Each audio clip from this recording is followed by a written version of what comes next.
7 macam perkara yang merusak akidah dan keimanan, merusak amal perbuatan yang sudah kita kerjakan, merusak sendi-sendi kehidupan sosial, pendek kata merusak segala hal di dalam kehidupan kita. Jauhilah olehmu 7 macam perkara yang merusak. Yang pertama, asyirku billah, menyekutukan Allah subhanahu wa ta'ala. Agama dimulai dari keyakinan, maka kehancuran agama selalu dimulai dari kehancuran keyakinan, iman atau akidah yang dimiliki oleh seseorang. Dan untuk menghancurkan nilai-nilai iman yang kita miliki ini, orang rasanya tidak akan menghantam kita dengan peluru kendali. Orang tidak akan mengirimkan nuklir ke sini. Orang tidak juga akan mengirimkan satuan militernya ke sini. Untuk menghancurkan nilai-nilai iman, dibanjiri kita dengan paham-paham yang merusak dan mendangkalkan akidah. Baik ia bernama materialisme, baik ia bernama sekularisme, baik ia bernama banjirnya maksiat dan munkarat, baik ia bernama banjirnya peradaban dan kebudayaan yang menghancurkan moral daripada anak-anak kita, sedikit demi sedikit melenturkan dan melunturkan nilai-nilai keimanan kita, untuk kemudian pada waktunya nilai iman itu akan bertukar dan berganti menjadi nilai syirik kepada Allah subhanahu wa ta'ala. Atau pada sisi lain, menjadikan yang selain Allah sebagai tujuan akhir daripada kehidupan kita. Sedangkan kita sama-sama maklum bahwa di dalam pandangan agama Islam, dosa yang tidak berampun, dosa yang terbesar, termasuk dalam kategori bapak moyangnya dosa, tidak lain adalah syirik, yakni menyekutukan Allah subhanahu wa ta'ala. Pola penghancuran iman ini memang berstrategi. Ditawarkan kita kepada paham materialisme, paham kebendaan, di mana otak menempati urutan sebagai ranking pertama, Tuhan jatuh pada urutan kedua. Lalu menyusul kepada paham sekularisme, Allah dipisahkan dari seluruh kegiatan hidup ini, untuk pada gilirannya menjadikan yang selain Allah sebagai tujuan akhir daripada seluruh kegiatan hidup kita. Oleh karenanya, kewajiban menjaga nilai-nilai iman ini merupakan kewajiban yang mulia tetapi berat. Tidak hanya untuk kita, tetapi juga bagaimana mewariskannya kepada anak-anak kita, generasi yang akan datang. Orang-orang tua bijaksana yang diceritakan di dalam Al-Quran, kalau sudah berpikir tentang anak-anaknya, pertanyaan yang paling mereka risaukan ialah, ma ta'buduna min ba'di. Anakku, kalau pada satu saat aku, ayahmu sudah tidak ada lagi di dunia ini, meninggalkan kamu semua, ma ta'buduna min ba'di, apa yang akan kamu sembah nak? Jikalau sekarang ayahmu masih mau ke masjid, masih mau melakukan rukuk dan sujud, masih beribadah menyembah Allah subhanahu wa ta'ala, kalau orang tuamu sudah tidak ada, ma ta'buduna min ba'di, masihkah engkau mau datang ke masjid? Masihkah engkau mau rukuk dan sujud? Masihkah engkau mau menyembah Allah subhanahu wa ta'ala? Pertanyaan ini yang dipikirkan oleh Nabi Yakub kepada putra-putranya. Pertanyaan ini yang diteruskan oleh Nabi Ibrahim kepada anak-anaknya. Pertanyaan ini yang diwariskan oleh generasi ulama'us salafus saleh kepada para generasi berikutnya. Bagaimana kita generasi sekarang? Kita orang-orang tua sekarang bukan berfikir ma ta'buduna min ba'di, malah yang kita fikirkan ma ta'kuluna min ba'di. Kalau bapak tidak ada nanti kamu makan apa nak? Perkara kamu nyembah apa urusan nomor 18. Yang penting kamu nanti hidup bisa makan, nak. Maka kita sibuk mewariskan harta kepada anak-anak kita. Kita sibuk mewariskan kebun dan tanah kepada anak-anak kita. Kita sibuk mewariskan pabrik kepada anak-anak kita, sementara kita lupa mewariskan intan yang paling mahal, mewariskan mutiara yang paling berharga, yaitu nilai iman kepada Allah Subhanahu wa ta'ala. Alangkah baiknya apabila warisan harta, warisan tanah dan kebun, warisan rumah dan pabrik didasari lebih dahulu dengan mewariskan nilai iman kepada Allah Subhanahu wa ta'ala. Sebagai orang-orang tua, kita boleh bersedih kalau anak kita tidak mengerti komputer. Kita boleh bersedih kalau anak kita tidak mengerti matematika. Kita boleh bersedih kalau anak kita tidak mengerti bahasa Inggris. Tapi sewajarnya lebih bersedihlah kita orang tua jikalau mempunyai anak yang tidak kenal Allah sebagai Tuhannya, yang kemudian tidak mau rukuk dan sujud kepada Allah Tuhannya. Itulah kemalangan yang paling malang bila kita meninggalkan generasi yang tidak bertauhid kepada Allah Subhanahu wa ta'ala. Betapapun anak kita tidak ngerti komputer, saudara, paling-paling kerugiannya cuma kerugian dunia. Masuk dia ke alam barzakh, munkar nakir tidak akan sempat tanya kau belajar komputer apa tidak. Kumpul dia di padang mahsyar, malaikat juga tidak akan tanya matematikamu nilainya berapa. Yang ditanya kau kenal Allah, kau rukuk dan sujud kepadanya, kau pernah datang ke masjid. Oleh karena itu sekali lagi, menjaga nilai iman tidak hanya untuk kita, tetapi juga mewariskannya kepada anak-anak kita, generasi yang akan datang.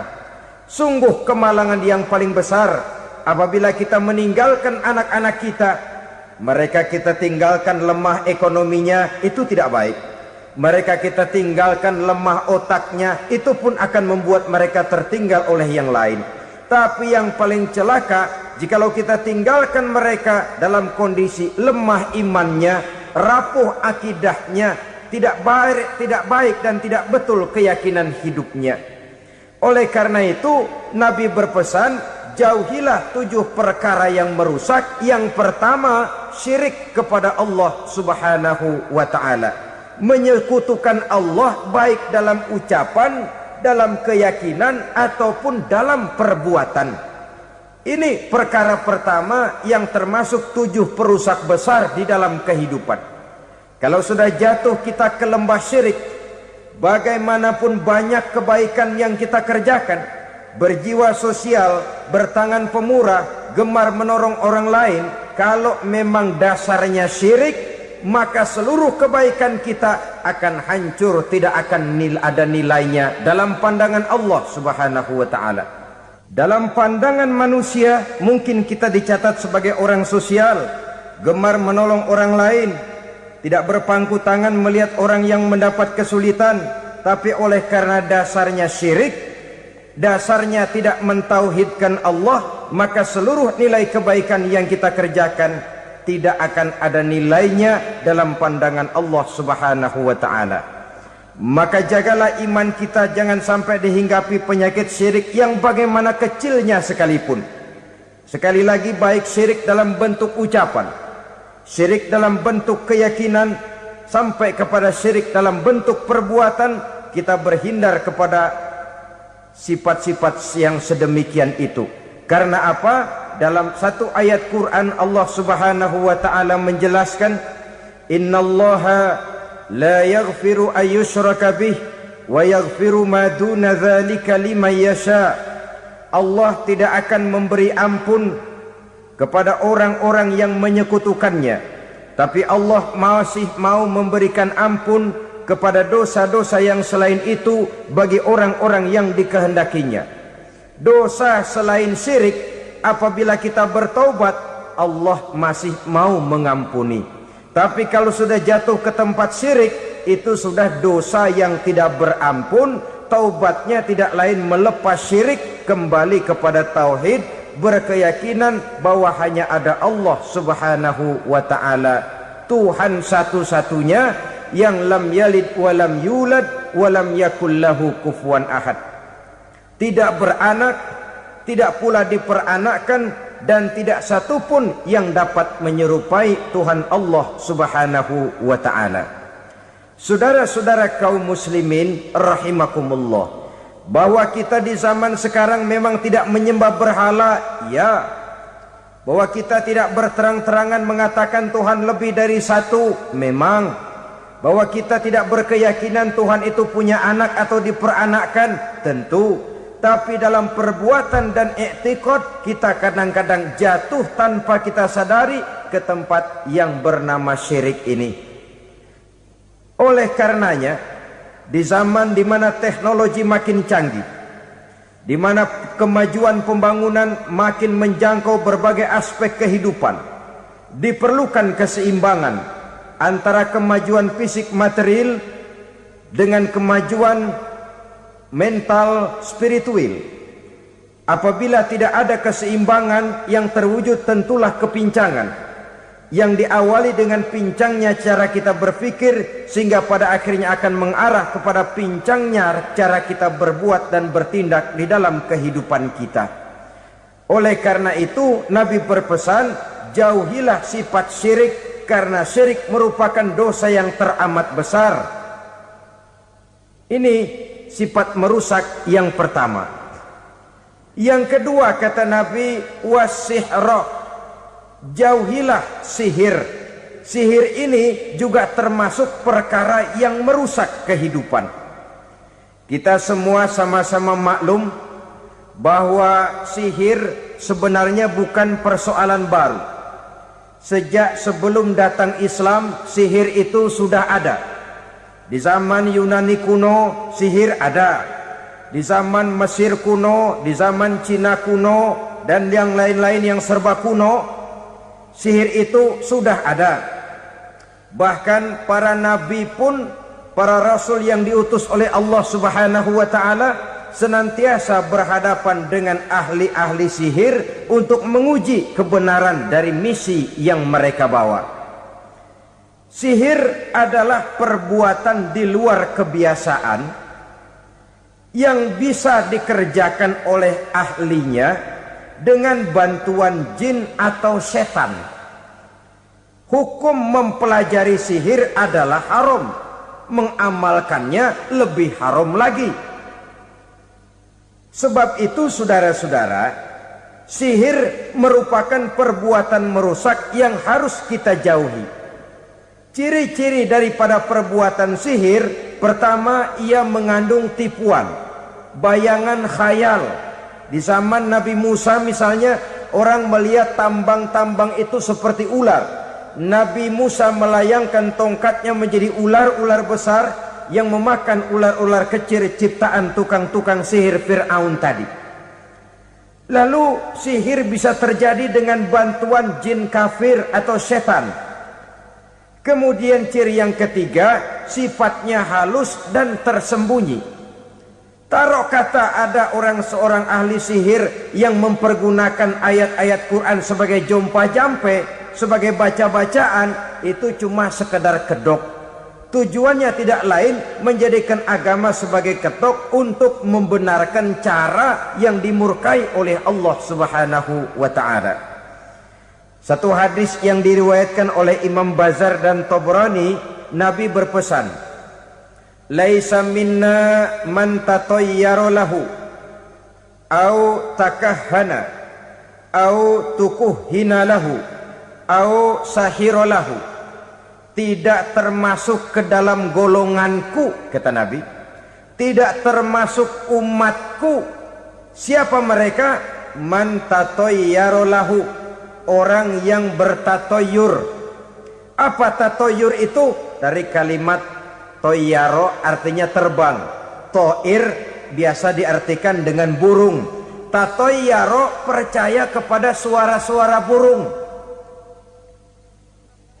Man tatayyara lahu, mempercayai, meyakini dengan benar-benar kepada suara beburungan.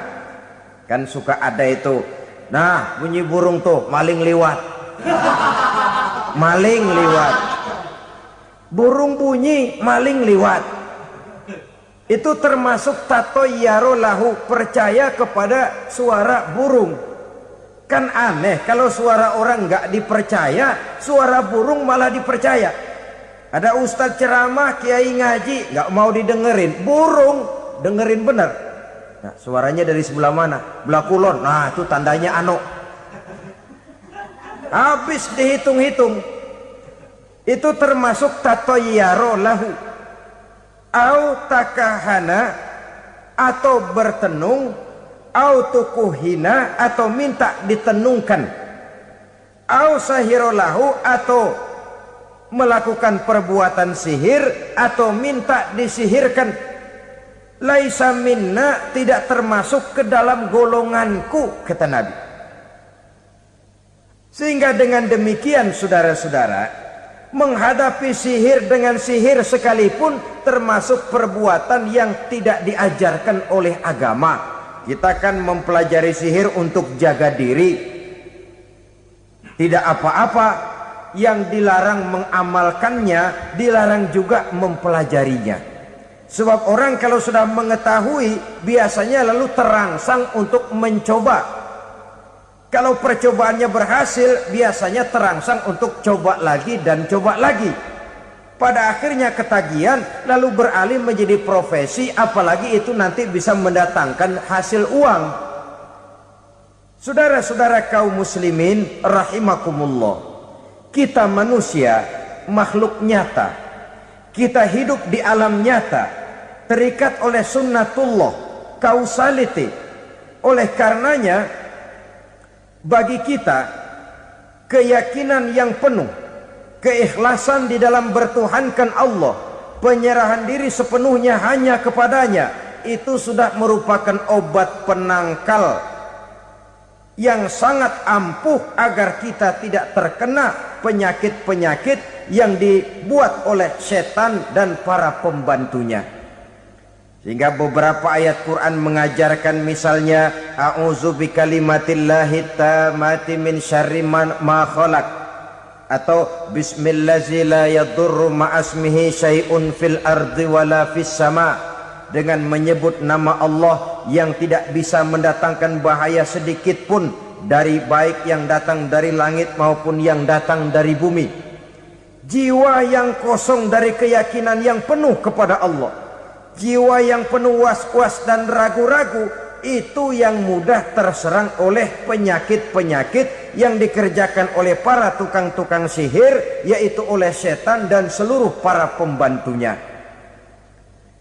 Kemudian hadis kedua yang diriwayatkan oleh Imam Ibnu Hibban, Nabi bersabda, la yadkhulul jannata mudminu khamrin wala mu'minu bisihrin wala qati'u rahmin. Tidak masuk sorga. Ini Nabi yang bilang, tidak masuk sorga. Siapa itu? Pertama, mudminu khamrin, orang yang berkekalan dalam mabuk. Selalu mudminun itu sudah menjadi perbuatan rutinnya, tidak kapok-kapoknya, teler seumur hidup. Mudminu khamrin, tidak masuk surga orang yang selalu bermabuk-mabukan. Yang kedua, wala mu'minu bisihrin, orang mukmin tapi main sihir. Ini juga oleh Nabi diperingatkan, tidak akan masuk surga orang mukmin tapi suka main sihir. Wala qati'u rahmin, dan tidak juga orang yang memutuskan silaturahmi. Tiga macam manusia yang diperingatkan Nabi tidak akan masuk surga: orang yang selalu mabuk, orang mukmin yang main sihir, dan orang yang memutuskan silaturahmi. Saudara-saudara kaum muslimin rahimakumullah. Lalu orang berkata, kenapa dilarang kita bersihir? Padahal Rasul sendiri kan punya mukjizat. Nah, kita memang harus membedakan antara mukjizat dengan sihir.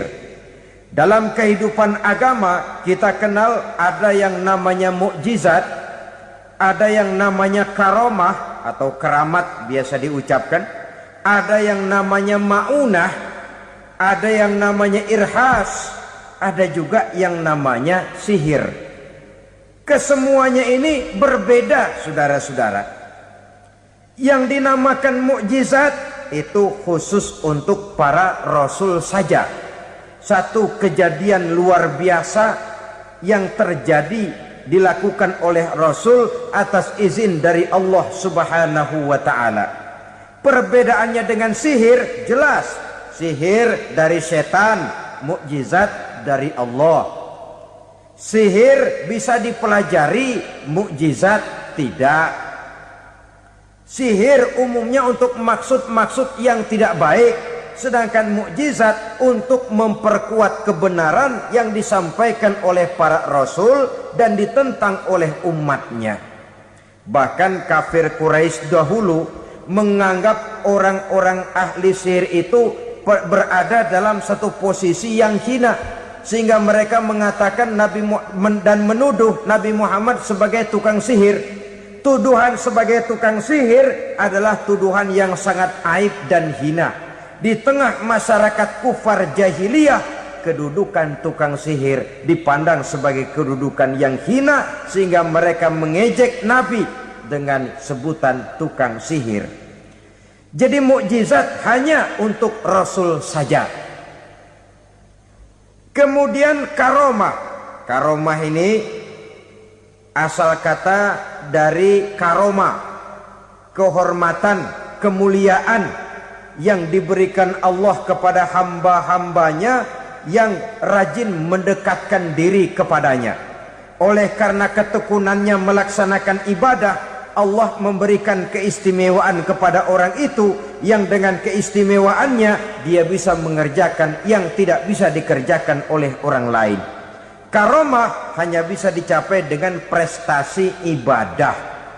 Kalau sihir mau ibadah apa enggak, asal dia belajar, bersatu dan berteman dengan setan, memenuhi persyaratan-persyaratan setan, biasanya lalu bisa.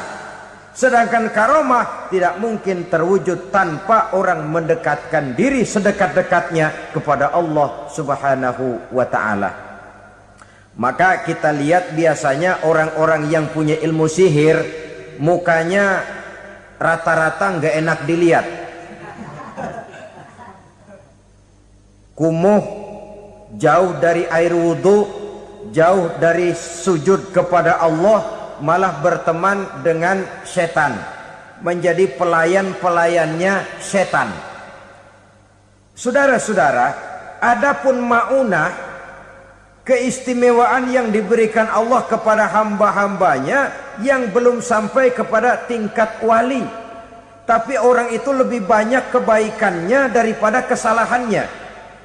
Umpamanya, saudara jalan bertiga di pinggir jalan, saudara ada pada posisi di tengah, lalu bertiga ini ketabrak mobil. Menurut perhitungan saudara mati lebih dahulu, tapi terjadi hal yang aneh, dua teman saudara mati, saudara malah cuma luka dan lecet sedikit saja. Apa itu? Kalau kita lebih banyak kebaikannya daripada kesalahannya, itu yang dinamakan maunah, pertolongan yang diberikan Allah kepada hamba-hambanya yang lebih banyak kebaikannya daripada kesalahannya. Sedangkan yang dinamakan irhas, kejadian luar biasa pada diri seseorang pada waktu dia masih kecil, yang menunjukkan tanda-tanda keistimewaannya. Itu umumnya pada para nabi pada usia kecilnya sudah ada irhas, tanda-tanda istimewa. Jelas baik mukjizat, karomah, maunah maupun irhas berbeda dengan sihir. Sihir ini jelas saja merupakan bantuan dan persekutuan antara manusia dengan setan. Padahal setan, kata Allah dalam Al-Quran, innahu lakum aduwwum mubin, sesungguhnya setan bagi kamu adalah musuh yang sangat jelas. Saudara-saudara kaum muslimin rahimakumullah, di zaman sekarang dalam menghadapi beban kehidupan yang makin pelik, menghadapi stres yang tidak kunjung selesai, menghadapi persoalan-persoalan yang teramat berat, orang sering mencari jalan keluar kepada hal-hal yang menurut pendapatnya bisa meringankan beban moralnya itu. Pergilah dia mencari sesuatu yang dapat meringankan bebannya.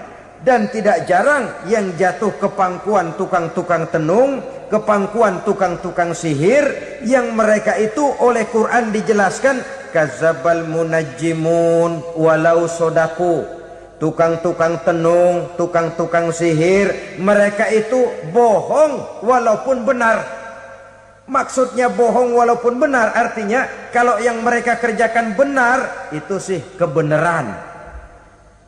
Benar dengan kebenaran itu lain. Kebenaran, kebetulan bisa, tapi tidak untuk selalu. Apalagi kalau itu sudah membahayakan kehidupan orang lain. Jadi oleh karena itu Nabi berpesan jauhilah daripada sihir. Kalau sudah jauhilah dari sihir artinya ya jauhilah daripada mempelajarinya, jauhilah daripada bergaul dengan orang-orang yang ahli di bidang itu, karena dari pergaulan segalanya bisa menular. Baiklah saudara, ini yang kedua. Yang ketiga pesan Nabi, wa qatlan nafsil lati harramallahu illa bil haq. Membunuh orang lain dengan cara yang tidak benar. Membunuh orang yang diharamkan oleh Allah Subhanahu wa taala untuk melakukannya kecuali dengan alasan yang benar. Kita tahu Islam adalah agama damai. Sesuai dengan namanya, ia tidak dikembangkan dengan pedang dan kekerasan. Ia dikembangkan dengan keteladanan dan tuntunan moral. Oleh karena Islam bukan agama kekerasan, Islam pun tidak mementingkan dan mengajarkan kekerasan kecuali dengan alasan yang benar dan bisa dipertanggungjawabkan.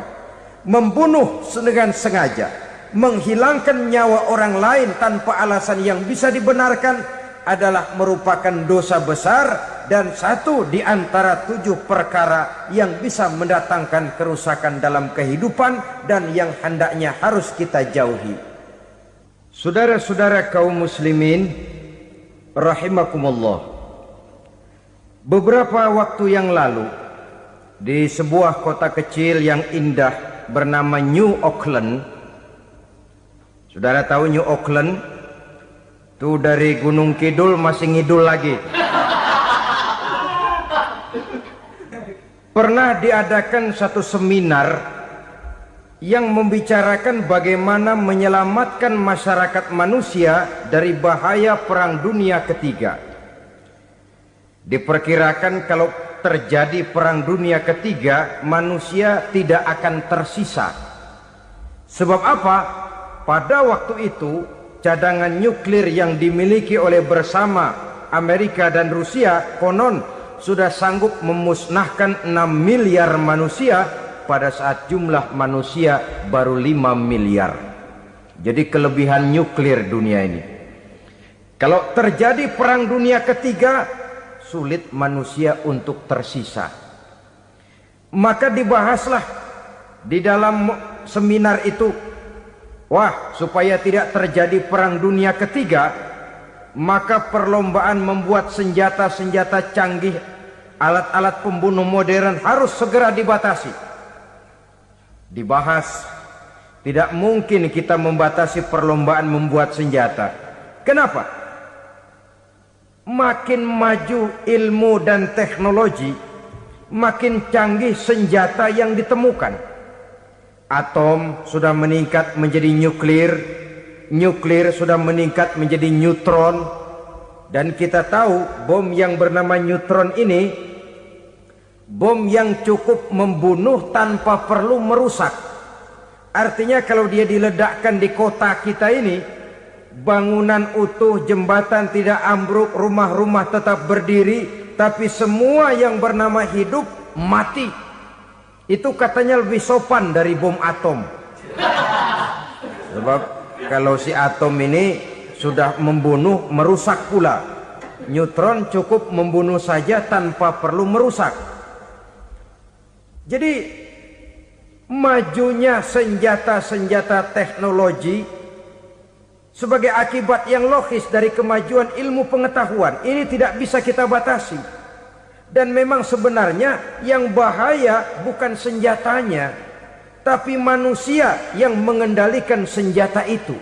Mereka kembali kepada prinsip the man behind the gun. Bukan senjatanya yang bahaya, tapi manusia yang mengendalikan senjata itu yang bahaya. Walaupun senjatanya modern, katakanlah model M16 umpamanya, kalau yang mengendalikannya orang beriman, insya Allah aman. Tapi biar megang cuma senapan angin, kalau yang megang orang brutal, ngeri kita deket-deket. Apalagi kalau memang bukan ahlinya menggunakan senjata, bisa ngeker kaki kena jidat.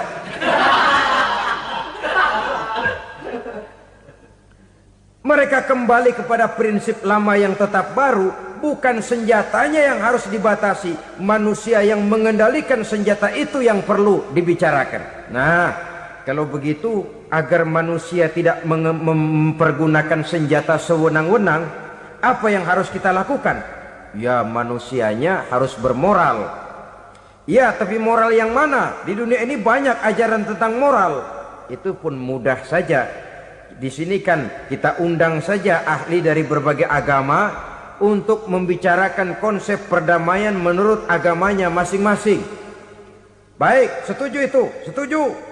Maka tampillah para ahli agama, mereka kembali kepada prinsip moral daripada konsep yang terkandung di dalam ajaran agama untuk menegakkan perdamaian. Mula-mula naiklah ahli dari agama Hindu, dibacakan konsep perdamaian menurut ajaran agama Hindu, bahwa untuk damai manusia harus meninggalkan nafsu keduniaannya, menempuh samsara dan sebagainya untuk mencapai nirwana, menjauhi kemegahan dan kemewahan dunia. Ini lalu dibahas, rasanya juga tidak mungkin ini. Kemudian dari agama Nasrani, bahwa untuk damai manusia harus menciptakan sifat kasih sayang. Kalau ditampar pipi kiri, berikan pipi yang kanan. Kalau diberikan selendang, berikan baju. Nanti orang kasihan, lalu dia tidak akan nampar lagi. Ketika ini dibahas, ternyata rasanya pun tidak mungkin bisa diterima. Karena apa? Di zaman sekarang orang ditampar pipi kiri, dikasih pipi kanan. Bukan kasihan, gemes. Damai belum tentu, bonyok udah jelas. Lalu ketika dibacakan konsep perdamaian menurut Quran, di mana disampaikan ayat wa jazaa'u sayyi'atin sayyi'atun misluha faman afa wa aslaha fa ajruhu 'ala Allah. Balasan terhadap satu kejahatan adalah kejahatan yang seimbang, tetapi barang siapa yang memberi maaf dan mencari jalan damai, itulah yang terbaik dan akan mendapat pahala dari Allah Subhanahu wa ta'ala. Kamu tidak salah ditampar pipi kirimu, tampar lagi pipi kirinya sekeras dia menampar pipi kirimu. Nanti orang tidak mau menampar kita karena dia tahu kalau dia tampar kita, dia akan menderita tamparan sekeras dia menampar kita. Akan terjadilah prinsip saling hormat menghormati, tidak saling ganggu, tidak saling usil, tidak saling jahil. Atas dasar ini perdamaian bisa ditegakkan. Mereka bisa menerima konsep ini, tapi kemudian seminar ditutup tanpa satu keputusan resmi. Kenapa? Terus terang mereka kagum dengan konsep Islam, tapi sentimen lama terhadap nilai-nilai Islam telah menutup mata mereka untuk menerima kebenaran dari ajaran Al-Quranul Karim. Saudara-saudara kaum muslimin rahimakumullah, kembali kita kepada persoalan pokok. Roh adalah dari Allah. Dia akan kembali kepada Allah, milik mutlak dari Allah. Tidak pantas kita merampasnya dari orang lain. Tidak wajar kita menghilangkannya tanpa alasan yang dibenarkan oleh agama. Di zaman sekarang akibat persaingan hidup yang makin tajam, lapangan kerja yang makin sulit, tensi ekonomi yang makin tinggi, atau karena nilai moral yang makin rendah, atau juga karena rapuhnya pegangan orang kepada agama, nyawa rasanya sudah sedemikian murahnya. Berbagai kasus membuat berdiri bulu roma kita. Ada mayit, ada manusia dipotong 6, dicincang macam kambing. Ada yang dipotong 5, ada yang dipotong 13, dikardusin, dibuang ke tempat sampah. Inna lillahi wa inna ilaihi raji'un. Gejala apa ini? Kanibalisme. Manusia sudah demikian sadisnya, manusia sudah sedemikian buasnya, sehingga sesama manusia diperlakukan seperti hewan.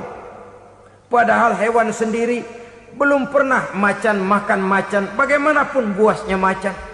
Belum pernah serigala memakan serigala, bagaimanapun brutalnya serigala. Tetapi manusia makan manusia di zaman sekarang kadang jadi kenyataan dalam kehidupan kita. Kadang persoalannya remeh saja. Soal uang 200 perak, pisau bicara, nyawa melayang. Soal rokok sebatang, celurit bicara, nyawa melayang. Soal-soal yang sama sekali tidak prinsip, begitu mudah kita menghilangkan nyawa orang lain. Padahal Nabi pernah memperingatkan, apabila dua orang muslim sudah berkelahi dan berbunuh-bunuhan, al-qatil wal maktul finnar, yang membunuh dan yang terbunuh dua-duanya neraka.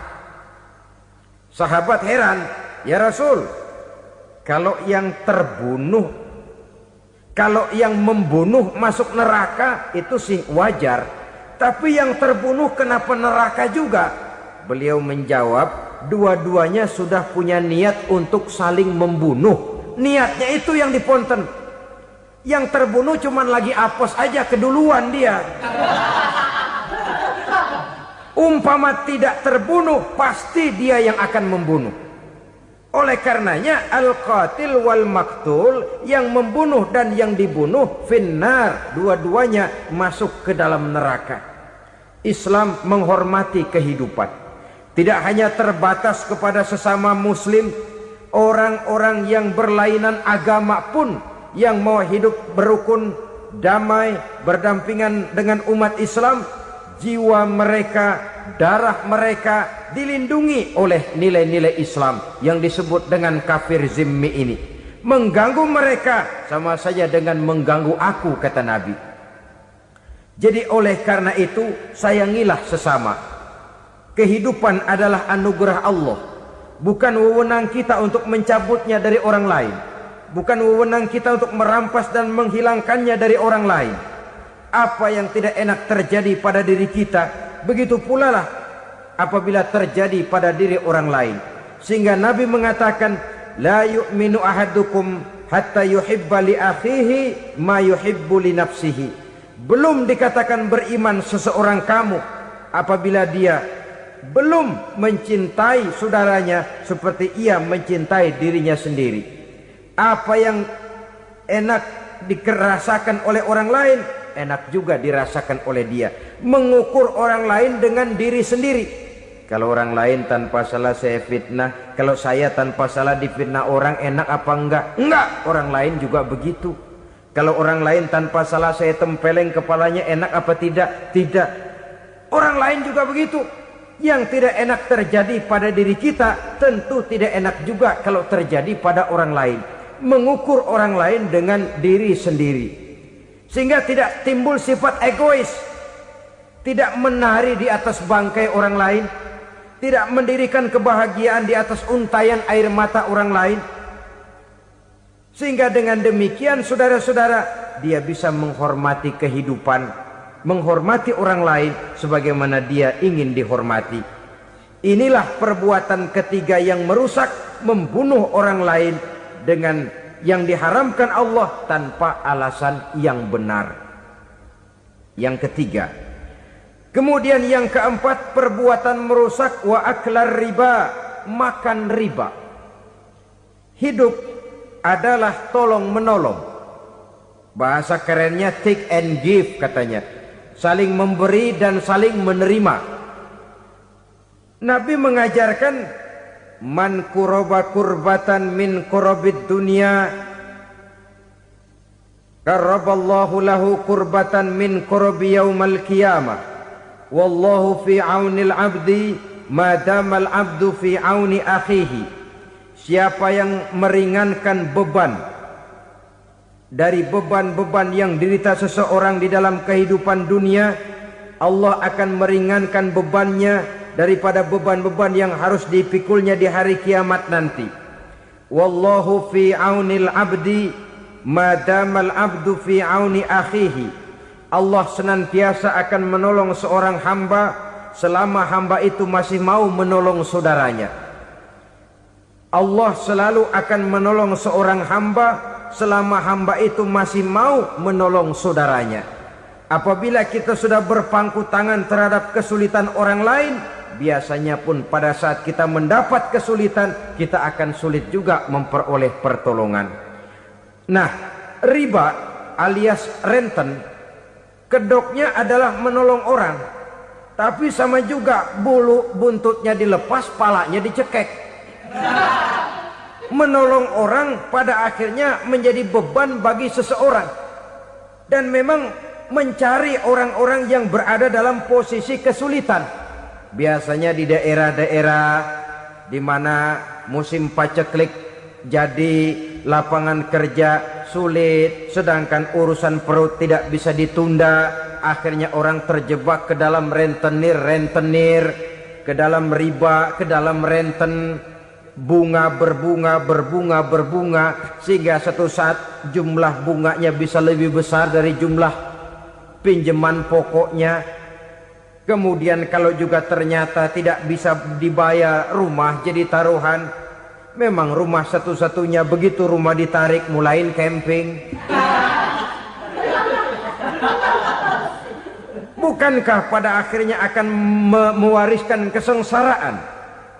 Oleh karena itu, kepada kita berusahalah jangan berhubungan dengan rentenir, jangan makan renten dan riba. Kepada mereka yang melaksanakan riba, walaupun mendatangkan keuntungan materi, tapi percayalah harta yang didapat dengan jalan riba tidak akan membawa keberkahan. Manakala tidak membawa keberkahan, dia tidak akan mendatangkan ketenangan di dalam kehidupan kita. Oleh karenanya, memakan harta riba termasuk perbuatan yang merusak sendi-sendi kehidupan sosial, merusak kehidupan orang lain, merusak kehidupan masyarakat, tetangga, pergaulan, dan sebagainya.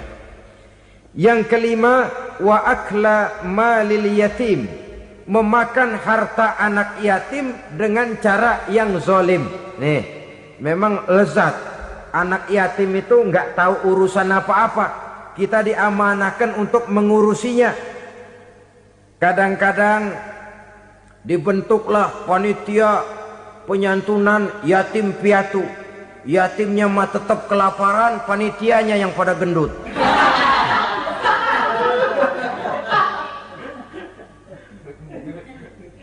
Padahal memakan harta anak yatim termasuk perbuatan dosa besar, dan menjantuni yatim merupakan perbuatan mulia. Nabi mengatakan, ana wa kafilul yatim kahataini yaumal qiyamah. Aku dan orang-orang yang menyantuni anak yatim seperti dua jari ini pada hari kiamat nanti. Dekat sekali. Jikalau ingin di hari akhir nanti dekat dengan Rasul, bersahabatlah dengan anak-anak yatim. Jadilah pengurus anak-anak yatim. Bangunlah panti-panti asuhan yatim. Pada saat bapak ibunya meninggal, kitalah yang menjadi orang tuanya. Bahkan sedemikian besar perhatian Islam terhadap anak-anak yatim ini, sehingga Quran memberikan peringatan, ara'aital ladzi yukadzibu bid-din fadzalikal ladzi yad'ul yatim wa la yahuddu ala ta'amil miskin. Tahukah kamu siapa orang yang mendustakan agama, beragama tapi dianggap dusta, salatnya dusta, puasanya dusta karena agamanya sudah berdusta. Siapa mereka?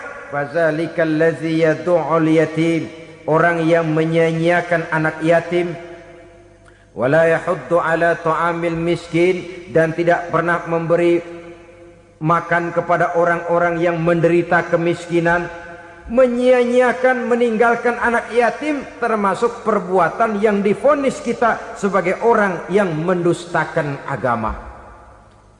Saudara-saudara kaum muslimin rahimakumullah, maka sangat dicela mengeksploitir anak-anak yatim, menjadikan mereka sebagai kedok untuk mencari kekayaan pribadi. Tetapi jikalau ikhlas, ganjarannya sangat besar, nilai pahalanya sangat besar. Menyantuni yatim tidak hanya setahun sekali. Kalau Muharram pakai istilah lebaran yatim, dibentuklah panitia, diberilah beras, uang 4-5 ribu rupiah, alhamdulillah. Tapi jangan lupa, si yatim tidak hidup cuma satu hari. Dia tidak hidup cuma di bulan Muharram saja, dia hidup 12 bulan dalam setahun. Sebagaimana anak-anak yang lain, dia juga berhak punya masa depan. Dia juga berhak menikmati bangku sekolah. Dia berhak mengenyam arti dan makna pendidikan. Dia berhak membekali diri dengan ilmu dan pengetahuan, seperti halnya anak-anak yang lain. Maka kita yang diberikan keluasan oleh Allah, ingatlah itu, bersahabatlah dengan anak-anak yatim, santuni mereka. Perkara setahun sekali di bulan Muharram, alhamdulillah, itu bagus, bin Thayyib alias baik. Tapi tentu dan tentu sekali lagi, si yatim tidak hanya hidup di bulan Muharram. Dia hidup 12 bulan dalam setahun, 24 jam di dalam sehari. Oleh karenanya, menyia-nyiakan mereka pada saat posisi kita memang mampu akan memojokkan kita dalam satu posisi di mana kita dianggap sebagai orang yang mendustakan agama, memakan harta anak yatim dengan cara yang zolim. Bapaknya udah meninggal, kebunnya lebar, anaknya dikelecehin. Nah, dah kamu gak usah pusing, nanti saya yang ngurus. Akhirnya bukan ngurus, nguras. Si yatim mungkin tidak tahu bahwa dia disia-siakan, haknya diambil, miliknya dizolimi. Tapi Allah yang akan membalasnya dengan seadil-adilnya. Maka makan harta anak yatim biasanya balasannya tokcer bin paten. Nggak banyak selang tempo itu, nggak percaya cobain dah. Nyobain aja kan nggak bayar, umpama memakan harta anak yatim dengan cara yang zolim, ganjarannya biasanya kontan. Kenapa? Ratapan si miskin, untayan air matanya, jeritan kepedihan hatinya, membuka pintu langit, permohonannya diijabah, getaran hatinya didengarkan oleh Allah, maka balasannya biasanya kontan, spontan, tidak menunggu waktu terlalu lama. Itu di dunia, belum lagi di akhirat nanti. Bukankah dalam riwayat Mi'raj diceritakan Nabi melihat di neraka itu orang perutnya sebesar rumah? La haula wala quwata. Itu perut kayak rumah, bagaimana jalannya tuh orang? Dan memang gak jalan, diseret-seret oleh malaikat di neraka itu. Hancur perutnya, amburadul itu perut. Berantakan isinya, dibulatkan lagi, diseret lagi, hancur lagi, dibulatkan lagi. Sampai Nabi tanya, orang itu begitu berat siksanya kenapa ya Jibril? Itu Muhammad, waktu di dunia dulu rakus banget makan harta anak yatim. Begitu vonisnya, begitu menyedihkan nasibnya di akhirat. Tapi di dunia pun ketidakberkahan itu sudah membayangi kehidupannya. Oleh karena itu, kepada saudara-saudara yang mendapat titipan anak yatim, berbahagialah, karena semulia-mulia rumah adalah rumah yang di dalamnya ada anak yatim yang disantuni. Sehina-hina rumah adalah rumah di mana di dalamnya ada anak yatim yang disia-siakan. Begitu kata Nabi kita. Rumah yang paling mulia dalam pandangan Allah, rumah yang di dalamnya ada anak yatim yang disantuni. Rumah yang paling hina dalam pandangan Allah, rumah yang di dalamnya ada anak yatim yang nasibnya disia-siakan. Berbahagialah saudara apabila menjadi penyantun anak-anak yatim, pelindung mereka, sehingga mereka mempunyai masa depan sebagaimana anak-anak lainnya. Rasulullah sendiri sedemikian peka terhadap keadaan anak-anak yatim karena beliau sendiri memang mengalami umur 6 bulan dalam kandungan ibu, beliau sudah ditinggalkan oleh ayahnya. Pada saat berusia 6 tahun ibu sudah meninggal. Yatim piatu dalam usia di mana beliau sedang perlu belas kasih seorang ibu dan pengertian seorang bapa. Kepekaan itu lalu timbul, bahkan kemudian sampai kepada beliau berkata, aku dan orang yang menyantuni anak yatim seperti jari tengah dan jari telunjuk di hari akhirat nanti. Sedemikian dekatnya. Baiklah ya, jadi yang kelima, memakan harta anak yatim. Jauhi karena ini perbuatan yang merusak. Yang keenam, watawalli yaumaz zahfi, melarikan diri pada hari pertempuran. Apa ini? Khianat. Tidak konsekuen dengan konsep perjuangan. Pada mulanya keras benar teriak, berantas korupsi, ganyang korupsi. Cuma karena belum dapat giliran. Begitu dia naik dapat kesempatan, korupsinya lebih edan dari yang diteriakinya. Ini termasuk tawalli yaumaz zahfi, berpaling pada hari peperangan. Di saat menghadapi musuh, kalau belum kelihatan musuh, teriaknya nyaring bener. Jangan takut demi kebenaran sampai titik darah yang paling penghabisan. Musuh belum kelihatan. Begitu musuh sudah kelihatan, paling dulu lari ke belakang. Kalau diajak berjuang ada saja alasannya. Sehingga Quran memberikan peringatan kepada kita semua. Mengapa kamu ini berat? Kalau sudah diajak berjuang di jalan Allah, kakimu seperti terhunjam berakar di perut bumi. Berat untuk melangkah berjuang.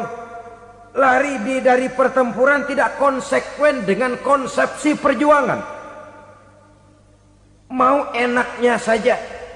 Dalam kondisi yang sulit lalu berpangku tangan. Ini termasuk ciri munafik yang di dalam Al-Quran disindir dengan bahasa kullama adha'a lahum masyaufi wa iza azlama alaihim qamu. Waktu terang mereka jalan, giliran gelap mereka mandek. Artinya, maksudnya kalau giliran ada untungnya aja rame-rame teriak Islam. Tapi begitu diminta berjuang, dituntut berkorban, rame-rame mundur. Waktu dilihat di Islam ada untungnya, rame-rame teriak Islam. Pak, saya Islam banget, Pak. KTP saya Islam, Pak. Pokoknya Islam banget dah. Tapi ketika diminta berjuang, dituntut sedikit berkorban, rame-rame mengundurkan diri. Tahun 65 PKI berontak. Waduh, waktu itu jadi orang Islam untung itu. Nggak dikejar-kejar, aman. Masjid rame, masjid, mobil-mobil mewah parkir di depan musola dan masjid. Kenapa? Waktu itu asal udah ke masjid aman. Islam selamat, untung. Tapi begitu keadaan aman, yang parkir di musola sepeda butut melulu.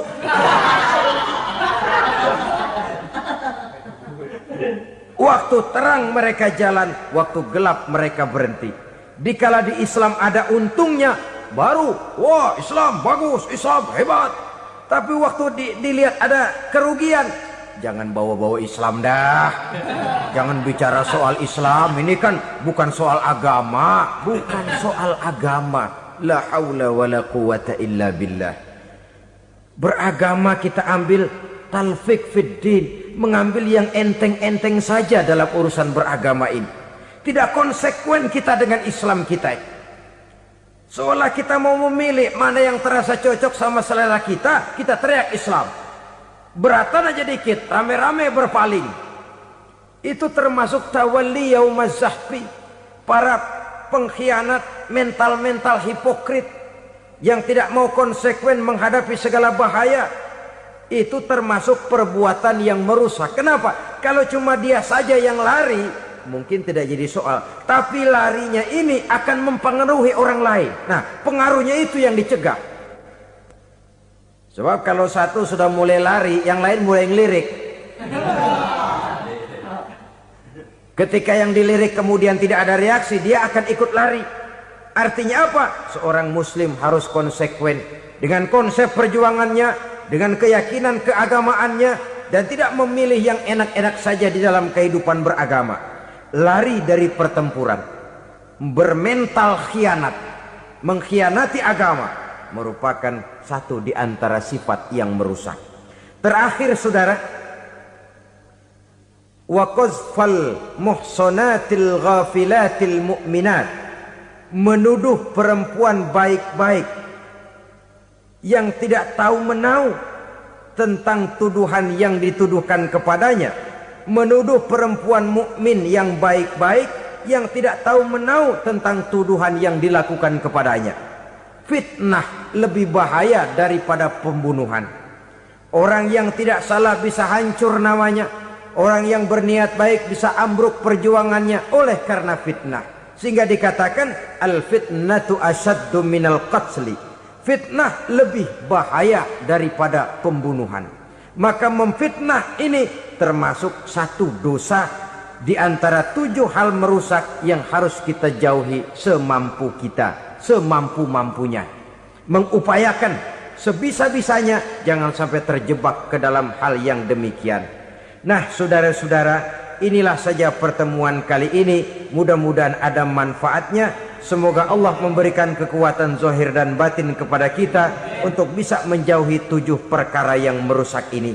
Selalu berusaha menyimpan sesuatu yang bisa membawa manfaat, baik untuk dirinya, untuk anak cucunya, maupun untuk keluarganya, untuk masa kini dan masa depannya.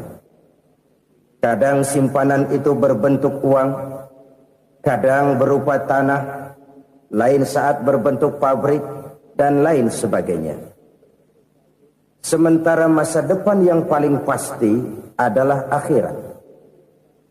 Jika untuk masa depan dunia kita rela memeras keringat, membanting tulang, pergi pagi dan pulang petang, menyimpan uang, menyimpan tanah, menyimpan pabrik, pernahkah kita merenung jika satu saat kiamat datang, kita dibangkitkan dari kubur masing-masing, berdiri di padang mahsyar untuk mempertanggungjawabkan seluruh kegiatan hidup kita di dunia ini, lalu kita akan menuju ke alam akhirat. Sudahkah kita mempunyai simpanan untuk akhirat kita? Pada pertemuan kali ini saya ingin menyampaikan sebuah hadis di mana Rasulullah sallallahu alaihi wasallam bersabda, arba'un min kanzil jannah. Simpanan sorga ada 4 macam. Yang pertama, ikhfa'us sadaqah, menyembunyikan sedekah. Saudara-saudara kaum muslimin, sebagaimana yang kita maklum bahwa Allah Subhanahu wa taala melebihkan sebagian rezeki dari kita terhadap yang lain. Ada yang kaya, ada yang setengah kaya, ada yang miskin, ada yang setengah miskin, dan selanjutnya. Ada yang gajinya kecil tapi penghasilannya gede. Ada yang penghasilannya gede tapi nggak punya gaji. Ada juga yang memang gajinya gede dan penghasilannya gede. Kelebihan rezeki merupakan sunnatullah dan tidak harus membuat kita merasa lebih dari yang lain. Bahkan sebaliknya, kelebihan itu harus membuat kita ringan tangan untuk menolong mereka yang memang memerlukan pertolongan. Kalau saudara diberikan ilmu, maka pertanyaan akhirat cuma satu: ilmumu kau amalkan untuk apa? Kalau saudara diberikan umur yang panjang, pengadilan akhirat juga bertanya satu: umurmu kau habiskan di mana? Tapi kalau saudara diberikan harta, pengadilan akhirat akan bertanya 2: hartamu kau dapat dari mana, kau belanjakan kemana. Dari mananya ditanya, dan kemananya juga ditanya. Oleh karena kita akan dimintakan pertanggungan jawab, maka amanah yang bernama harta ini harus kita gunakan dengan sebaik-baiknya. Ada penggunaan yang merupakan kewajiban, itu zakat namanya. Ada penggunaan yang sewaktu-waktu, itu infak namanya. Ada yang lebih sewaktu-waktu lagi, dan itu sedekah namanya. Zakat dia terikat oleh haul dan nisab, oleh putaran batas waktu dan ukuran dari harta itu sendiri. Sedangkan infak terikat oleh situasi dan kondisi perekonomian seseorang. Sedangkan sedekah tidak terikat dengan apapun. Dalam kondisi seperti apapun kita bisa melakukan sedekah dengan yang terkecil sekalipun. Sampai-sampai Rasulullah sallallahu alaihi wasallam mengajarkan, la tahqiranna minal ma'rufi syai'an walau an talqa akhaka biwajhin talik. Atau ada hadis, tabassumuka fi wajhi akhika laka sedekah. Senyumanmu kepada temanmu adalah sedekah. Jadi untuk melakukan sedekah tidak harus dalam berbentuk uang. Dengan ilmu kita bisa sedekah. Dengan tenaga kita bisa bersedekah, dengan pikiran kita bisa bersedekah, bahkan senyum kepada teman itu pun sedekah. Jadi kalau sedekah dengan uang memang belum punya uang, nyengir aja banyakin. Itu asal pada tempatnya, jangan lalu ketemu tiang listrik cengengesan.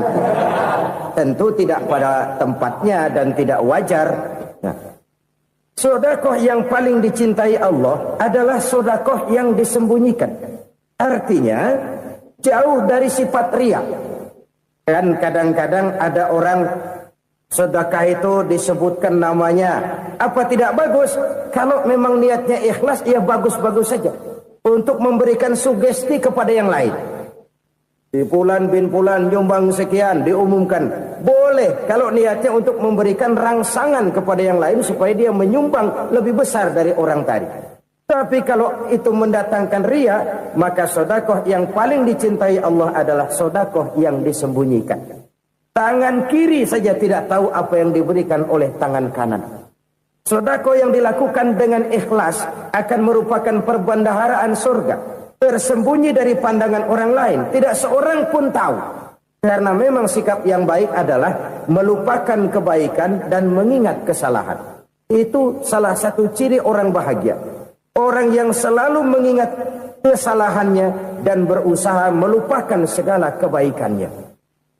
Kalau dia akan berada kebaikan, dia tidak bisa ikut, dia merasa rugi karena dia merasa belum pernah berbuat baik. Tapi kalau akan melakukan kesalahan baru, dia ingat kesalahan yang sudah-sudah, sehingga terhalang baginya untuk melakukan satu kesalahan baru. Demikianlah saudara-saudara, bahwa Allah melebihkan rizki sebagian kita dari yang lain, agar terjadi tolong-menolong dalam kehidupan ini. Jadi kesenjangan yang nature, kesenjangan yang alami, itu sunnatullah. Ada yang kaya, ada yang miskin, ada yang kelas menengah. Nah, kenapa lalu sekarang kita berusaha mengentaskan kemiskinan? Oleh karena adanya kesenjangan struktural. Kalau yang kaya bisa semakin kaya, kenapa yang miskin tidak bisa naik jadi ikut sedikit kaya? Sebab pada dasarnya Islam adalah agama yang sejak turunnya sudah berupaya memerangi kemiskinan. Bahkan dikatakan kemiskinan itu mendekatkan kepada kekufuran. Orang kalau miskin udah dekat banget sama kafir. Gampang menjadi kafir. Berapa banyak saudara-saudara kita yang oleh karena soal perut, oleh karena soal materi, terpaksa meninggalkan dan menanggalkan akidahnya. Menjual petunjuk yang diberikan Allah dengan kesenangan dunia yang cuma sebentar ini. Na'udzubillah, thumma na'udzubillah. Jadi makin kita sembunyikan satu sedekah, semakin banyak perbendaharaan kita di surga. Sedekah yang paling dicintai Allah adalah sedekah yang disembunyikan. Malahan ada seorang sufi, dia punya kebiasaan kalau pergi sholat Jumat dia bawa uang, itu uang dia taruh di bawah tikar masjid. Dia niat sedekah kepada siapa saja yang nemuin itu duit. Maksudnya apa? Supaya yang nemuin nggak tahu siapa yang punya duit. Demikian dia saking ingin menyembunyikan sedekahnya. Karena sifat riya itu bisa memakan amal kita sendiri. Riya itu termasuk menyebut-nyebut kebaikan kita. Orang yang suka nepuk dada, sedikit-sedikit ngitungnya kalau nggak gua. Oh, kalau nggak gua tuh yang belas itu kalau nggak gua. Iya, kalau nggak lu kenapa emang? Orang yang suka menepuk jasa, biasanya memang begitu, saudara-saudara. Kalau perang lagi berkecamuk, orang nggak sempat ngaku jadi pahlawan. Tapi begitu perang selesai, yang kagak kenal bedil ngaku pahlawan, mas. Itu sesuatu yang biasa. Oleh karenanya, orang-orang yang ikhlas dalam bersedekah, disembunyikannya sedekah itu, Allah cinta betul. Malahan ada hadis memberikan jaminan, inna sadaqatal mar'il muslimi tazidu fil umri wa tadfa'u mitatas su'i. Sesungguhnya sedekahnya seorang mukmin tazidu fil umri, bisa menambah umur panjang. Wa tadfa'u mitatas su'i, dan menyelamatkan manusia dari mati secara su'ul khatimah. Jadi siapa yang kepengen panjang umur, banyaklah sedekah. Yang bosan hidup, pelit terus. Sedekah menambah panjang umur dan menyelamatkan manusia dari mati secara su'ul khatimah. Pak, katanya umur itu nggak bisa ditambah, nggak bisa dikurangin. Kapan? Kalau ajal sudah datang. Wa idza jaa ajaluhum la yastakhiruna sa'atan wa la yastaqdimun. Kalau ajal datang tidak bisa dimajukan, tidak bisa dimundurkan. Itu kalau ajal sudah datang. Tidak bisa lagi umur ditambah dikurangi, sudah datang. Tapi kalau belum datang, itu kan haknya Allah. Mau ditambah, mau dikurangi, hak prerogatif Allah. Sebagai pencipta manusia, Allah maha kuasa dan maha mampu.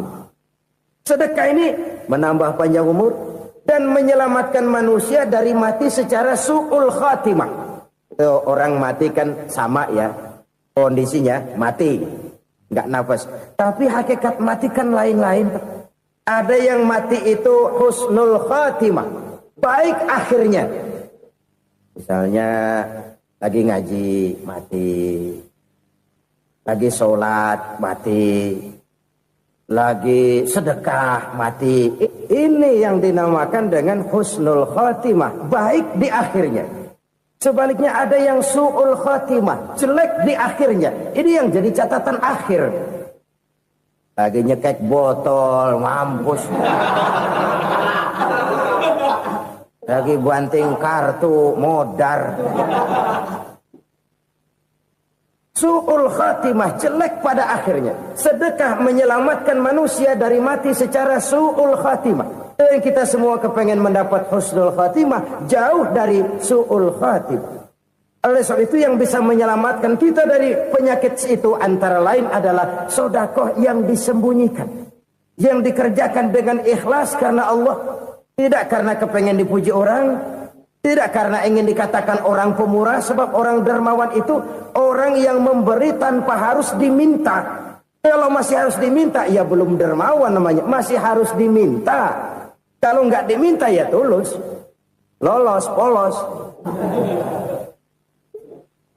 Saudara-saudara kaum muslimin rahimakumullah. Harta adalah amanat dan akan kita pertanggungjawabkan. Allah melebihkan rizki sebagian kita dari yang lain agar kita saling tolong menolong, bantu membantu. Nabi janjikan siapa yang meringankan beban saudaranya muslim di dunia, Allah akan meringankan bebannya di akhirat nanti. Sebuah jaminan dari baginda Nabi. Si orang yang kita bantu barangkali tidak bisa membalas, Allah yang akan membalas lewat jalan lain yang tidak pernah kita sangka-sangka. Ada orang tanya, Pak, ini ada orang nyumbang masjid sambil marah-marah, bagaimana? Saya bilang sumbangannya aja ambil, marahnya jangan. Marahnya jangan diambil, itu urusan dia. Saudara-saudara kaum muslimin rahimakumullah. Umat Islam ini kan umat yang punya potensi besar. Kadang kita merenung, kenapa kadang-kadang pembangunan masjid kok lambat sekali? Kalau hotel hari ini peletakan pertama, bulan depan peresmian. Supermarket hari ini peletakan batu pertama, minggu depan peresmian.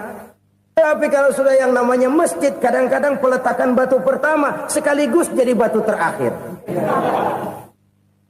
3 tahun, 4 tahun, campur nebar jalak di jalanan, duit dijaring kayak ikan sepat. Apa tidak ada orang Islam yang kaya? Banyak. Apa tidak ada pengusaha muslim yang jadi konglomerat? Ada. Lalu yang belum banyak itu yang komit terhadap nilai-nilai agamanya. Akhirnya kita jatuh jadi umat yang lemah.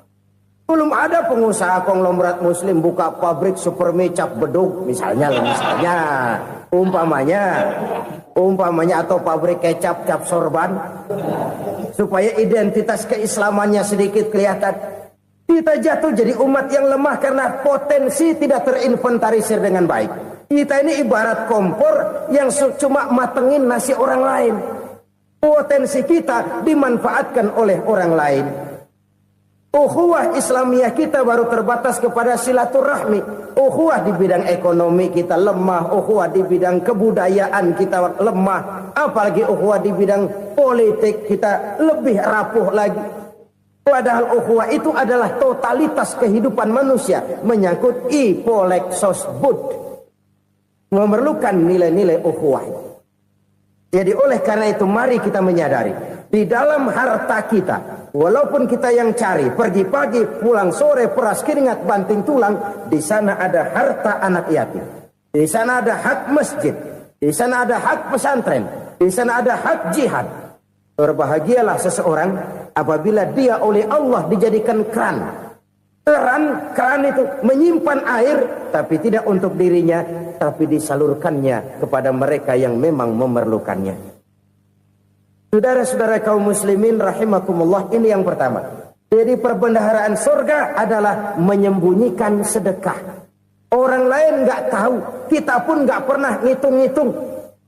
Kita anggap lewat begitu saja, padahal itu deposit akhirat. Satu. Yang kedua, perbendaharaan surga itu apa? Wa kitmanul musibah, menyembunyikan kesulitan. Kadang orang takut menghadapi kesulitan. Tapi makin kita merenung, hidup ini kan sebenarnya urusan. Takut sama urusan ya jangan hidup. Tandanya orang hidup itu kalau punya urusan. Urusan melupakan problem. Problem sering menimbulkan kesulitan. Kesulitan bukan untuk ditakuti, tapi untuk diatasi dan dicarikan jalan keluarnya. Siapa sih orangnya yang gak pernah sulit-sulit? Makin tinggi status sosialnya, makin gede urusannya. Makin tinggi kualitas imannya, makin berat tingkat kesulitannya.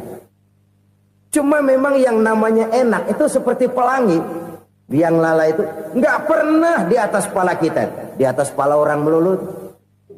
Lo sih enak lo, kata kita. Dia juga bilang yang enak kan lo. Pelangi itu nggak pernah di atas kepala kita. Kata tukang beca, aduh enak ya naik Mercy.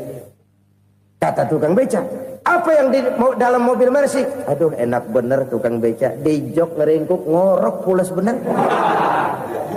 Saya kamar pakai AC sejuk, tempat tidur sutra, empuk, alga, spring bed, kulak kulik nggak bisa pulas kalau belum minum Valium, belum tidur. Enak bener tukang beca, di jok ngorok nggak tahu wetan kulon. Itu tukang beca bilang yang di Mercy enak, yang di Mercy bilang tukang beca enak. Inilah enak, nggak pernah di atas kepala kita, di atas kepala orang lain melulu enak itu. Nah, saudara-saudara, yang merupakan perbendaharaan surga itu orang yang bisa menyembunyikan kesulitan. Baik pribadi ataupun rumah tangga. Nih terutama rumah tangga yang jadi soalnya. Kadang-kadang kita ini kalau senang, sebaliknya. Kalau senang kita diam. Kalem aja, cuek. Banyak banget duit kita, bawaan diam aja udah. Malah ketemu orang takut. Tapi begitu susah, sekampung tahu. Padahal Nabi mengajarkan perbendaharaan surga itu menyembunyikan musibah, menyembunyikan kesulitan. Kalau enak, cerita sama orang-orang. Kalau nggak enak, rasain sendiri, tekan sendiri, atasin sendiri. Kita kan sebaliknya. Senang kita diam, asal lagi susah, paling tidak kita nyari teman buat cerita kesusahan. Siapa orangnya yang nggak pernah susah? Cuma soalnya bagaimana kita mengatasi kesusahan itu sendiri. Begitu juga misalnya kalau orang sudah berumah tangga, itu orang tuanya harus menjadi tempat dia cerita yang enak-enak saja. Yang nggak enak rasain berdua, selesaikan berdua, atasin berdua. Jangan dibalik. Asal senang diam, giliran susah saja. Maknya laporan. Terbalik. Bisa menjaga security informasi. Maka nama bayam keluar diam. Malah seluitan. Enak amat lo makan daging ayam. Security informasi. Saudara-saudara kaum muslimin rahimakumullah. Ujian yang terberat itu yang pernah diberikan kepada para nabi, para rasul, para aulia, para ulama. Makin tinggi keimanan, makin berat bentuk kesulitan. Ayo saya kemukakan satu contoh saja. Ada seorang nabi yang kaya, nabi kaya, namanya Nabi Ayub. Iblis kalau orang begini kan keki, ibadahnya rajin, kaya. Nih yang kayak begini susah digodain. Kalau ibadahnya rajin, miskin, kali bisa disogok. Sini imannya mantap, ibadahnya rajin, kaya, nabi lagi. Tapi namanya iblis nggak kurang akal. Laporan, Tuhan, kenapa Les? Ya ini bahasa saya, bahasa Qurannya sih nggak gitu. Itu hambamu yang namanya Ayub, dia rajin ibadah cuma karena dikasih kaya aja. Coba kasih miskin dia, berhenti dia sembahyang. Ah, kamu bisa aja. Saya tahu Ayub itu hambaku yang ikhlas. Saya buktiin Tuhan, silahkan. Dibuktiinlah, iblis turun ke alamin. Yang mula-mula dia lakukan, dia rusak sawah ladang Nabi Ayub. Dia binasakan binatang ternak Nabi Ayub. Sehingga dalam waktu singkat, jatuhlah Nabi Ayub dari orang paling kaya jadi orang paling miskin. Beliau masih ibadah di mihrab dalam masjid. Datang iblis. Saudara Ayub, ya, lagi ngapain? Ibadah. Nyembah Allah, nyembah Allah. Oh, percuma. Kenapa? Tuhan yang ente sembah nih, dia udah bikin miskin ente. Sawah ladang ente hancur lebur, binatang ternak binasa. Sekarang ente jadi orang paling miskin. Ngapain nyembah Tuhan kayak begitu? Tekor. Udah berhenti dah ibadah, berhenti ibadah. Ini iblis sama Tuhan laporannya lain, yang dikerjakan kepada Nabi Ayub juga lain. Benar begitu iblis kata Nabi Ayub? Iya. Sawah ladang saya habis, buras. Binatang ternak saya binasa, binasa. Saya miskin, bangpak. Apa jawab Nabi Ayub? Bukan innalillahi, ini hebat. Alhamdulillahillazi a'tani wa akhza minni. Segala puji bagi Allah yang telah memberikan harta kepada saya dan sekarang mengambilnya lagi. Alhamdulillah. Allah yang ngasih, Allah yang ambil. Itu mah urusan Allah. Iblis cuman ibadah jalan terus, sujud lagi Nabi Ayub. Iblis seleher gondok banget. Dasar Nabi nggak mempan dia apa-apain. Miskin malah alhamdulillah. Allah yang ngasih, Allah yang ambil. Jadi kalau kita tidak komit, kita tidak terikat kepada kaya, miskin, senang, susah, apa yang bisa bikin kita susah? Jadikan kekayaan, kemiskinan, jadikan senang, susah sebagai anak buah yang bisa kita atur. Jangan kekayaan ngatur kita, jangan kemiskinan ngatur kita. Kita yang harus mengatur mereka.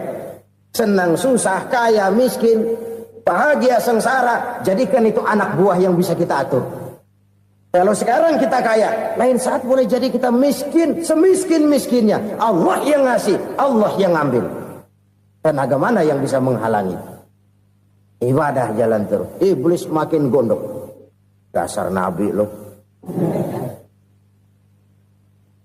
Akhirnya apa? Nabi Ayub dikerjain, diberikan penyakit. Demikian fatal penyakitnya. Bayangin, udah miskin sakit. Masya Allah. Miskin sakit. Sakitnya nggak lama, kira-kira 16 tahun. Istrinya 3, 2 mental minta ceraiin. Ngerawatin laki bengek begini. Senang belum tentu, susah udah pasti nih. Cerai aja, cerai dah. Cerai. Tinggal satu Siti Rahmah yang setia menemani beliau. Sesetia-setianya hati perempuan. Satu saat Siti Rahmah bilang, "Bang, iya, abang kan Nabi, Bang. Lalu, namanya Nabi kan doanya jarang meleset, Bang. Maksud kamu minta kenapa sih sama Tuhan biar abang sembuh baik dah, Bang?" Siti Rahmah, iya. Saya sakit berapa tahun sih dah? 16 tahun, Bang. Sebelum ini saya sehat berapa tahun? Ya kira-kira 60 tahun, Bang. Nah, coba ente banding-bandingin, Rahmah. Saya dikasih sehat 60 tahun. Dikasih sakit 16 tahun. Sudah nggak sabar mau doa kepada Allah minta sembuh. Saya malu kepada Allah. Diuji dengan yang luar biasa seperti ini, tidak mengganggu stabilitas kehambaannya. Dia tetap menghamba kepada Allah Subhanahu wa ta'ala. Saudara-saudara kaum muslimin rahimakumullah. Kunci menghadapi kesulitan itu apa? Allah jelaskan dalam satu ayat, wa basyiris sabirin alladzina iza asabathum musibah qalu inna lillahi wa inna ilaihi raji'un. Gembirakan orang-orang yang sabar. Siapa mereka itu? Yang apabila mendapat musibah mereka kembali kepada keyakinan dasar. Segalanya dari Allah dan segalanya akan kembali kepada Allah. Ini konsepsi dasar dari sikap muslim dalam menghadapi berbagai kesulitan. Segalanya dari Allah, segalanya akan kembali kepada Allah. Kalau ini sudah kondisi dasarnya, maka kita akan lapang menghadapi kenyataan bagaimanapun pahitnya. Apakah itu namanya miskin? Apakah itu namanya sakit? Bahkan maut sekalipun. Segalanya dari Allah, segalanya akan kembali kepada Allah. Ini sikap hidup, bukan sekedar ucapan. Kita kadang-kadang menjadikannya sebagai ucapan. Mulutnya sehingga berhenti, innalillahi wa inna ilaihi raji'un, tapi nangisnya terus gerung-gerungan. Bukan itu, ini kesadaran moral. Kalau segalanya dari Allah, segalanya kembali kepada Allah, kan sebenarnya cuma nunggu giliran. Hari ini saya nyembayangin dia, entah hari apa saya disembayangin orang. Hari ini saya antar dia ke kubur, entah hari apa orang nganterin saya ke kubur. Hari ini saya tahlilkan dia, entah nanti kapan orang tahlilkan saya. Segalanya dari Allah, segalanya akan kembali juga kepada Allah. Oleh sebab itu saudara-saudara, kesulitan bukan untuk ditakuti. Kesulitan justru untuk diatasi, dicarikan jalan keluarnya. Dan tidak ada orang yang tidak pernah mendapat kesulitan. Tidak ada. Semakin tinggi status sosial, semakin tinggi kualitas keimanan, semakin besar juga tingkat kesulitan. Hanya saja bagaimana cara kita mengatasinya. Dan Al-Quran menyatakan, innama al-usri yusra. Di balik kesulitan itu pasti ada kemudahan. Roda itu berputar. Karena itu Rasulullah sallallahu alaihi wasallam mengingatkan kepada kita, ta'arraf ila Allah fir raha ya'rifka fis syiddah. Ingatlah kepada Allah di waktu kamu senang, supaya Allah ingat kepada kamu di waktu kamu susah. Kalau waktu senang kita ingat kepada Allah, kita susah, Allah tidak akan meninggalkan kita. Tapi kalau waktu senang kita jauh dari Allah, sujud tidak sempat, dengan masjid jauh, ketika senang kita lupakan Allah. Nanti begitu kita susah, Allah lupakan kita. Dan itu menyakitkan.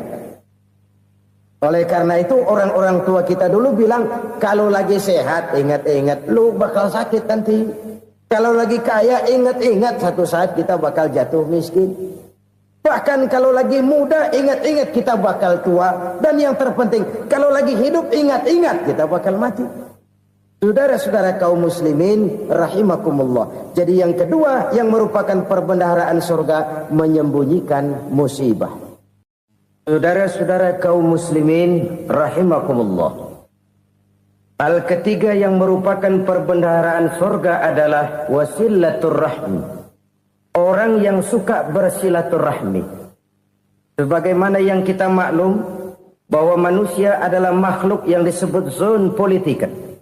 Makhluk sosial yang tidak mungkin hidup sendiri-sendiri.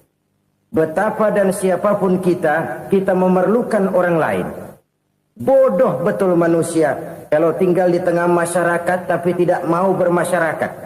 Merasa hebat sendiri, pintar sendiri, gagah sendiri, kaya sendiri. Mungkin kalau mati juga ngubur sendiri. Jangankan kita di sini. Di sorga saja Nabi Adam waktu sendirian bengong melulu, mondar mandir. Allah tegur dalam sepidang. Ini kalau bahasa saya. Iya Tuhan, sepi ini nggak ada coret-corekan pisan ini. Diciptakan Siti Hawa baru anteng Nabi Adam. Itu di sorga. Cobalah. Umpamanya saudara tinggal di Jakarta nih. Kayak bener. Apaan aja di Jakarta punya saudara dah. Pembuatan Semanggi ambil. Monas, Buntel bawa pulang. Hotel-hotel ambil semua. Cuman tinggal di Jakarta sendirian. Apa enaknya? Betapa dan siapapun kita perlu orang lain. Tidak ada seorang pun yang bisa memenuhi kebutuhan hidupnya secara sendiri-sendiri. Nah, Islam telah menyelamatkan manusia dari ras diskriminasi. Mengikat manusia dengan persaudaraan yang berlandaskan kepada akidah. Karena itu dianjurkan bersilaturahmi. Bahkan Nabi menyatakan, Man arada ayyubsata lahu fi rizkihi wa yunsa'a fi atharihi falyasil rahimah. Siapa yang kepengen diluaskan rezekinya dan dipanjangkan usianya, banyaklah ia bersilaturahmi. Siapa yang kepengen dimudahkan rezekinya, hendaknya ia banyak bersilaturahmi. Kalau banyak teman, kesulitan kan paling tidak ada tempat cerita. Udah susah, sendirian kita pikirin diri, nggak ada tempat tukar pikiran. Cepet banget sama bengek. Dilawan sendiri. Nah, secara makro kita bisa berkata, tidak mungkin ada kemenangan kalau tidak ada kekuatan. Tidak ada kekuatan kalau tidak ada kesatuan dan persatuan. Tidak mungkin ada kesatuan dan persatuan tanpa semangat silaturahmi. Kalau umat Islam mau menang, dia harus kuat. Kalau umat Islam mau kuat, dia harus bersatu. Kalau umat Islam mau bersatu, dia harus membudayakan silaturahmi ini. Bahkan sampai kata Nabi, kalau bisa cari nilai tambah. Apa? Silman qata'ak. Bersilaturahmilah kau kepada orang yang marah denganmu. Masya Allah, indahnya ajaran agama kita. Orang yang marah pun kepada kita, kata Nabi, kalau bisa bersilaturahmilah kepadanya. Kepada orang yang marah itu. Di situ nilai tambah. Cuman jujur nih hadis, ngucapinnya gampang, ngamalinnya yang berat banget. Orang marah sama kita disuruh silaturahmi, ada apa malu? Lu marah, ada gua marahan lagi. Tunggu pikirin. Saudara-saudara kaum muslimin rahimakumullah. Tapi ini yang diajarkan, bahkan ini yang dicontohkan oleh baginda Rasul. Bagaimana begitu mudah, misalnya satu saat Abu Jahal ini ngatur strategi